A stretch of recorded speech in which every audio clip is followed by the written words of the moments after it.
내란 특검이 윤석열 전 대통령의 내란 혐의 재판에 참여함에 따라서 법정 공방이 본격화됐습니다.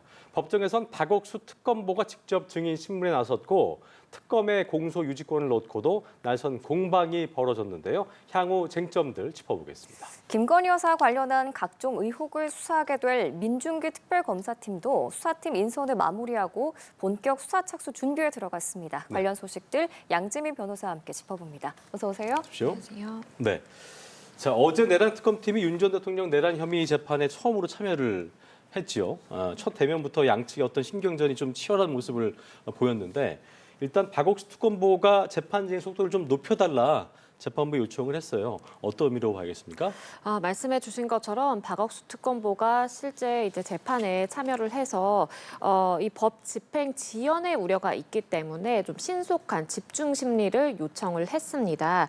아마도 이렇게 요청을 한 것은 지금 구속이 되어 있는 피고인 공범들의 구속 기간 만료가 임박했기 때문으로 해석을 해볼 수 있겠습니다. 그러니까 김용현 전 장관이 실제 이제 구속이 되어 있는데 구속 기간 만료가 지금 임박해 있는 상황이고 네. 다른 여타 이제 군 관계자라든지 비상계엄 사건 관련해서 구속이 됐던 사람들이 거의 다 이제 6개월이 지나고 있는 상황이기 때문에 만약에 구속기한 만료로 나오게 되면 증거인멸 우려가 발생할 수도 있겠고 아니면 특검 차원에서 이 내란 특검인데 이렇게 수사를 개진하는 것이 좀 어려울 수 있거든요. 그렇기 때문에 좀 집중 심리를 해달라, 빨리 좀 속도를 내달라라고 요청을 한 것으로 보입니다. 네. 그렇군요. 특검팀의 이 같은 요청에 윤 전 대통령 측도 즉각 반발했습니다. 특히 내란 특검법이 위헌적이라면서 헌법재판소에 법률적 문제를 제기하겠다라고 맞섰는데 어떤 행동을 취하겠다는 건가요? 두 가지로 나눠볼 수 있겠습니다. 첫 번째로는 위헌법률 심판 제청을 해볼 수가 있겠고요. 두 번째로는 헌법소원 심판을 청구를 하는 것을 생각을 해볼 수 있겠는데요. 위헌법률 심판 제청을 하면 이 재판부의 헌법 소원을 내달라라고 이렇게 제청을 요청을 하는 것이고요. 네. 이렇게 되면 재판 절차는 중단이 될 수가 있습니다. 그렇기 때문에 재판을 받는 사람 입장에서는 헌재의 판단이 있을 때까지는 어쨌든 재판이 중단되는 효과를 불러올 수 있다라는 점이 포인트고요. 예. 헌법 소원 심판 청구는 개인의 자격으로 하는 것입니다. 그래서 재판부에 이렇게 해주세요라고 하는 것이 아니라 내가 당사자가 되어서 내가 공정한 재판을 받을 수 있는 권리가 누구에게나 기본권으로서 주어져 있는데 예. 그것이 침해당하기 때문에 헌법 소원을 청구한다라는 형식으로 헌재에 소원 청구를 할 수 있는 것이고요. 두 절차 모두 이제 헌재가 위헌이다 아니면 이 위법적인 부분이 있다라고 판단이 내리기 전까지는 이 특검법 자체는 유효하게 됩니다. 그렇기 때문에 결과가 나오기 전까지는 특검이 수사를 개진한다라든지 이어가는 것에는 아무 문제가 없고요. 다만 이렇게 헌법 소원이라든지 아니면 위헌법률 심판 제청을 하는 것 자체가 어떤 정치적인 메시지를 담고 있을 수도 있기 때문에 예. 결과의 여부와 상관없이 일단은 시도를 해볼 여지도 있습니다. 그렇군요. 자, 어제는 그 계엄사 기조실장의 증인 신문도 있었는데 윤 전 대통령이 직접 예방적 계엄은 없었다면서 강하게 반박을 했습니다. 같은 주장을 계속 반복하고 있는 상황인데 윤 전 대통령 측의 의도는 어디에 있다고 좀 저희가 봐야겠습니까? 일단 지금 계속해서 증인으로 출석하는 사람들이 윤 전 대통령 입장에서는 굉장히 좀 불리한 증언들을 많이 내놓고 있습니다. 그럼에도 불구하고 윤 전 대통령 입장에서는 계속해서 나는 메시지, 경고성 계엄이었다. 실제 군 투입이 있긴 했지만 질서 유지 목적으로 최소한의 인원만 투입했다라고 주장을 하고 있는데요. 예. 이러한 것은 이 내란 음모죄의 성립 요건을 방어하기 위한 논리 전략으로 보입니다. 그러니까 나에게 실행 의사가 없었다. 그리고 실제 실행의 착수 요건을 부정함으로써 나에게 성립될 수 있는 법 구성 요건을 방어하겠다라는 의지가 있는 것으로 읽히고요. 일단은 본인이 문건 작성이라든지 회의를 개최하고 일부 지시를 내린 사항은 사실 번복하기는 힘듭니다. 이미 관련 당사자들이 증언이라든지 아니면 객관적인 물증으로 남아있기 때문인데요. 예. 그렇기 때문에 내가 그러한 행동을 한 것 자체는 부인할 수 없지만 하지만 나는 그러한 고의, 그러한 개입을 목적으로 한 것은 아니다라고 계속해서 메시지를 내고 있는 것입니다. 네, 그래서 이제 결국 윤 전 대통령에 대한 뭐 체포영장 등의 강제 수사는 내란 특검팀이 넘겨받게 됐는데 그래서 목요일 26일에 관련 기록과 증거물을 모두 인계한다고 해요. 그럼 여기서 이제 경찰 특별수사단의 임무는 다 끝이 나는 건가요? 맞습니다. 이제 경찰 특수단은 해산이 된다라고 이제 보시는 것이 맞겠고요. 예. 그럼 지금까지 경찰 특수단에서 정말 열심히 이렇게 수사를 해온 결과물들은 어떻게 되느냐라고 보면 네. 이것은 전체적으로 다 특검팀의 이관이 된다라고 보시면 되겠습니다. 그러니까 6월 26일을 기점으로 해서 여러 가지 진술이라든지 수사 기록, 증거가 다 특검으로 이관이 되는 것이고요. 그러면 법적인 효과로 보자면 경찰의 특수단이 해산되는 효과가 발생합니다. 다만 경찰의 독자적인 수사는 원칙적으로 종료가 되는 것이지만 특검의 지원팀으로 합류를 해서 충분히 지원을 할 수는 있겠고요. 경찰의 파견 인력이 있기 때문에 그 파견 인력으로서 본인이 들어가서 특검에 그러니까 본인의 소속은 달라지지만 이어가던 이 수사를 계속해서 이어갈 수는 있는 것입니다.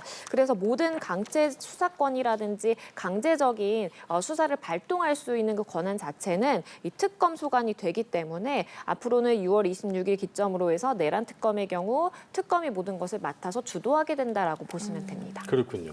최근에 이제 내란 특검뿐만 아니라 이제 김건희 또 해병 특검도 윤 전 대통령 내외 대면 조사 가능성을 내비치면서 뭐 특검 간의 경쟁 가능성까지 뭐 거론되고 있는 상황인데 실제 이렇게 대면 조사를 놓고 혼선을 빚을 가능성은 있다고 봐야겠습니까?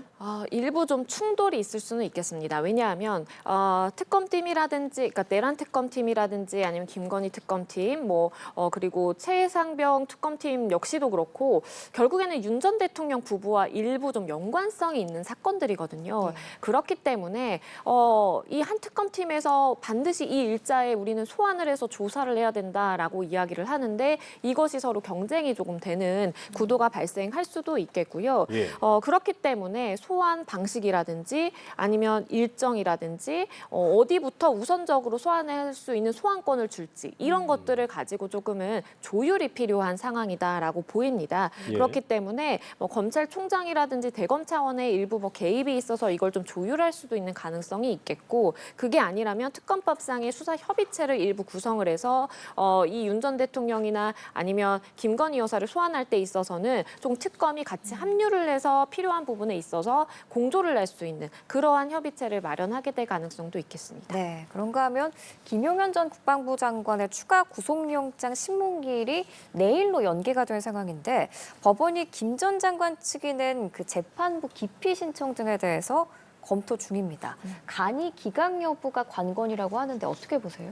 일단은 간이 기각이라는 것은 우리가 이 실제로 신문을 할 필요도 없이 서면으로만 이제 결정을 할 수 있는 그러한 간이 기각, 그러니까 간이한 절차다라고 좀 보시면 되겠습니다. 예. 그런데 지금 김용현 전 장관이 낸 기피 신청 자체가 만약에 이러한 이 지연 목적, 그러니까 법원의 이 재판 주제에 지연을 목적을 가지고 이렇게 신청이 이루어지는 것이다라고 판단이 된다면 이것은 간이 기각 사유가 되거든요. 그렇기 때문에 재판부도 아직은 좀 신중한 입장입니다. 이것을 간이 기각할지 아니면 좀 주고 지켜볼지 신문을 실제 할지 여러 가지 가능성을 놓고 좀 고민 중이다라고 보이고요. 네. 다만 김용현 전 장관의 입장에서는 이렇게 보석을 한다라든지 아니면 재차 구속을 이제 이어가도록 하는 그 시도 자체가 모두가 다 위법적이다라고 주장을 하고 있는 상황이에요. 네. 그런데 이것에 대해서 그러한 근거라든지 논리가 충분하지 않다라고 본다면 법원 입장에서는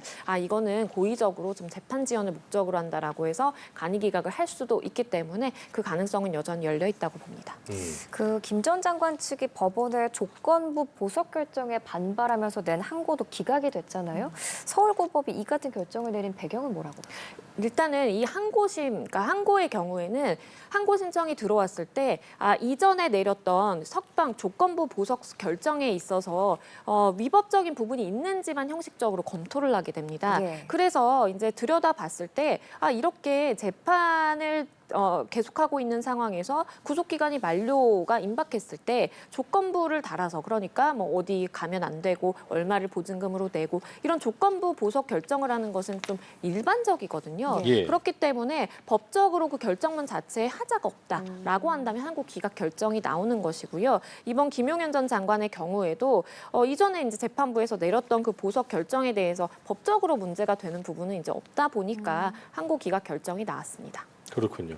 자, 이렇게 내란 특검이 급물살을 타는 상황에서 다른 한 축이죠. 김건희 특검도 본격적인 가동 채비를 갖춘 모습입니다.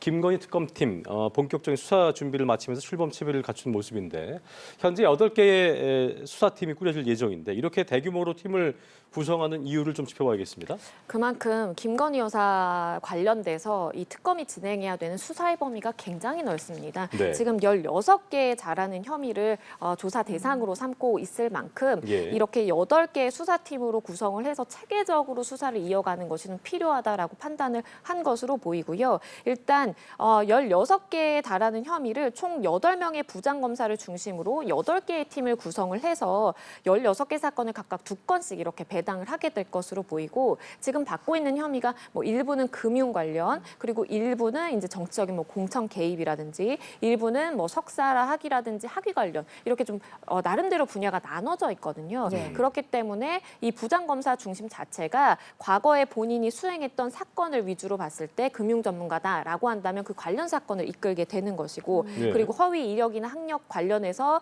이제 전문가다라고 보면 이제 그쪽으로 이제 배당이 되는 것이고 이렇게 각 사건마다 좀 전문적으로 수사를 이어가고자 하는 의지를 볼 수가 있습니다. 네. 그 김건희 특검팀이 경찰에도 1차 인력 파견을 요청했는데 그러면 경찰과 검찰은 각각 어떤 역할을 맡게 되는 건가요? 일단 검찰 파견 인력의 경우에는 지금 총 40명 정도로 이야기가 되고 있고 그리고 경찰 파견 인력은 총 14명 정도 이야기가 되고 있는 상황입니다.